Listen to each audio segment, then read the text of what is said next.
Hello everyone! Welcome back to my channel. So in this video, pag-uusapan natin si Mocha Mocha. So ang dami na sa inyong nag-request na i-review ko siya. And I am going to be very honest, ayoko sa kanya guys. Tapos na-review natin. But if you wanna know kung bakit ayoko sa kanya, then you should stick around.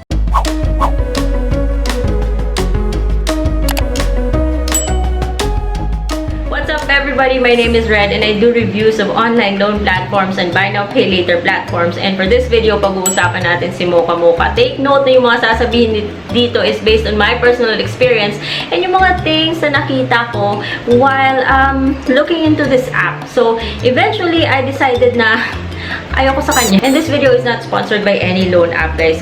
My goal here is to help you better understand kung ano yung mga pinapasukan natin. So usually kasi it's better to be aware, yung, alam mo yung many things about a particular app para maiwasan yung maging biktima at maiwasan yung mga problema sa mga online loan apps. Alam niyo naman kung ano mga problema na to. I think I'm going to be covering a lot of things, so let's jump right into it guys. So we're going to start with a little film viewing. Talaga. Parang happy siya na nangangailangan siya ng pera. Let's keep rolling. Nakakailangan kami ng ilang oras na kailangan ng pera. Ano daw? Hindi maliwanag eh. Tingnan natin ulit. Nakakailangan kami ng ilang clients na kailangan ng pera. Hindi ko talaga maintindihan yung sinabi. Limited slots lang. Okay, so limited slots lang daw yung meron. So does this mean na kapag hindi ka napasok dun sa limited slots nila, yun hindi ka ma-approve? Eh, paano yun? Nabigay mo na yung information mo. So, di ba kaya ito, dapat kini-question natin yung mga apps. Let's get going. Una, kailangan lang ng phone. Tama. Una, kailangan mo nga ng cellphone. Paano nga ba makaka-apply kung walang cellphone, ano? Pangalawa, kailangan ng ID. Okay, so yung pinakita niyang example dito is yung BIR, yung nilalaminate pass. Yung so far mga apps na gusto ko, kadalasan sila hindi nagtatanggap ng yung nilalaminate lang. Pero dito sa example niya, yung example niya is yung TIN na nilaminate. So, talaga bang tinatanggap to ni Mocha Mocha? Play. At ang pangatlo, bank card. Bank card. Now guys, this is very risky kasi halos kita mo yung lahat ng number ng bank card niya. And this is BPI if I'm not mistaken. I think it's BPI debit. So, kita yung lahat ng number. Hindi dapat pinapakita yung mga number ng mga cards yung mga bank cards niyo guys. Ihanda lang ang tatlong bagay na yon at pwede ka nang So, mag-apply. tatlong bagay lang daw. Cellphone, ID, and yung bank card nyo. So, bakit bank? Ayaw ko kasi magbigay ng bangko eh. Pwede ka nang mag-apply up to 10,000 pesos. Okay, minimum of 2,000 to 10,000 pesos daw. Pesos habang nasa bahay ka lang. Habang nasa bahay ka lang, okay, tama yan. Through online.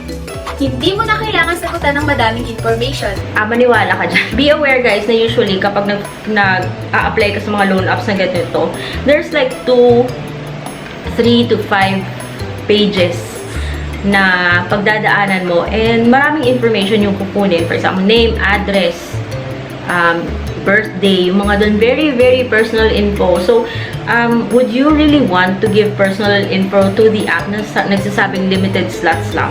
So, what if hindi ka ma-approve? So, anong mangyayari sa information mo? Especially na now, takot tayo na baka gamitin ng ibang tao yung info natin, di ba? Para sa halaga na 10,000 daw, yung pinapakita, when actually, yung makukuha mo as a loan sa start is mga 2,000 pesos lang. Nilalagay nila yung maximum amount. Eh kung first loan mo, hindi mo naman usually nakukuha yung maximum amount eh. Doon ka magsisimula sa pinakamababa. So 2,000 yung usual na starting loan dito. So I don't know why they have to say 10,000. Sana sinabi nila eventually makakakuha ng 10 on your second, third, whatever loan. But not when nagma-marketing pa lang sila ng mga bagong client. Mabilis at may maikling arrival time. I-download, i-click, at para ma-approve agad. Bago tayo magpadala-dala sa mga ganitong mga marketing, isipin na muna natin yung pros, yung cons, tsaka yung if it's worth it. So, okay lang naman guys na maghintay ng next banking day or a couple of hours for as long as yung app is maganda naman yung mga terms kaysa naman yung mga apps na 5 minutes, seconds lang tanggap mo yung pera pero magsisisi ka naman pala. Okay, so click the video to download the app. So pag nakita mo yung ad na to guys and kinlik mo siya, mapupunta ka dun sa parang ibang browser na kung saan makikita mo yung link niya sa Google Play. Hindi ko siya din-download. Doon sa Google Play, you will have the chance to review description ng app, yung mga registration number ng app, yung mga reviews, kung ano ba yung sinasabi ng mga tao about this app. At alamin kung sino yung developer and kung sino yung company behind it. Yung developer niya is si Snizzle Snake Studio. Snizzle Snake Studio. Parang hindi ko siseryosohin kung ganito yung pangalan ng developer. So, andun ang information about Mocha Mocha. Andun is a personal cash loan platform which aims to help people with problems. So, people with problems, baka mas lalong lumaki yung problema mo dito. So, Mocha Mocha is a top-notch digital. Parang pinapa-feel niya sa inyo na the best daw siya. Pero let's find out what people have to say about it. Meron daw siyang address, but I don't know kung totoo nga to. And then, meron siyang email address, but Hotmail. Buhay pa ba to sa atin? So, I think it would be more reliable or much better kung sabi, meron silang sarili nilang domain like mochamocha.com, mochamochaph.com. Sabihin nilang info@mochamocha.com, mochamochaph.com. Huwag yung waltz on goods at hotmail.com. Like, sino to? So, why would I contact this person? Related ba talaga siya sa company? So, parang ganoon. Sana magkaroon sila ng official email address para mas magandang tingnan. My favorite part is yung mga reviews. So, sabi dito, kung nasa front page ka lang, yung sabi is 4.6 stars daw. Out, from the 18,000 na nag-review sa kanila. And mga 500,000 plus na yung nag-download. Pero, here's the thing. 4.6, pero bakit ang dami-daming nagbigay sa kanila ng bad review? They will contact all your contact list in your phone, even those who do not provide, kahit na daw hindi mo pinrovide dun sa. So, this is a red flag. So, yung mga ganito, yung mga nagbigay ng 1 star, especially yung nagtatagalog, hindi yung English-Englishan, tsaka yung mga mafe-feel mo na yung binibigay nilang review dito is their personal experience. Papakita ko sa inyo mamaya yung mga nag 5 stars and mapapa-question ka talaga kung totoong review to.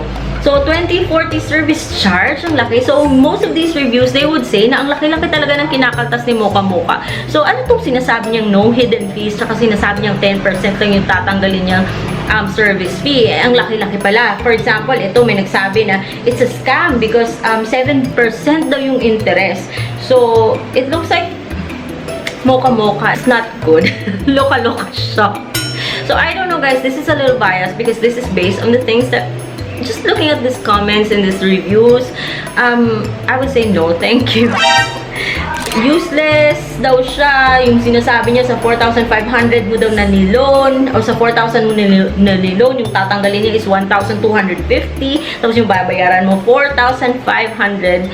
Kalokohan. So, yan guys, always ugaliing magbasa ng review. So, tingnan natin, bakit may nagpa 5 stars? So, ano naman yung sinasabi ng mga nagpa 5 stars kay Mocha Mocha? I will give you this rating because your collections are nice and empathetic. Wow.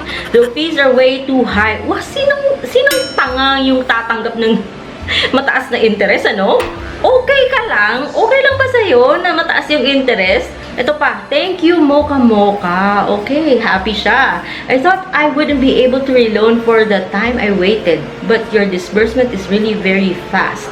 You can count on it. So parang yung mga nag-5 star dito, parang it's like inuulit lang nila kung ano yung mga sinasabi ni Mocha Mocha sa mga ads nila. Tingnan nyo. So this app is good, but I would not recommend it to my peeps. So, ayun, parang fake. Meron pa dito yung nagsasabi Google user, yung mga ganun. My final verdict is ayaw ko sa kanya. So, I really can't walk you through the process of applying and hindi ko na kailangan silipin kung ano yung mga fees niya during the application process because based on those reviews, and very consistent po ha, it's not like isang tao lang yung nagsabi na yun yung kinaltas. But there's a number of people who said that, for example, maglo-loan ka ng 2,000, yung kakaltas sa'yo is ang laki-laki. So, yung matatanggap mo is 1,300 lang and then yung babayaran mo is 2,200. So, parang nag-misrepresent siya. Sinabi niya 10% lang yung kanyang service fee. Pagkatapos, yun pa lang, laki-laki yung tatanggalin niya. Aside from the service fee and whatever fees, then sisingil pa siya ng interest, which is what? 10%, 7%?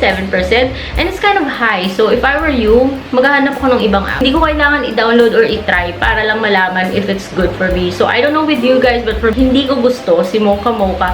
And I don't mean anything I don't really mean to say something bad about the company. Dapat ugaliin na kilatisin yung mga ads, yung mga what these companies say about themselves in their marketing, and yung mga sa Google Play.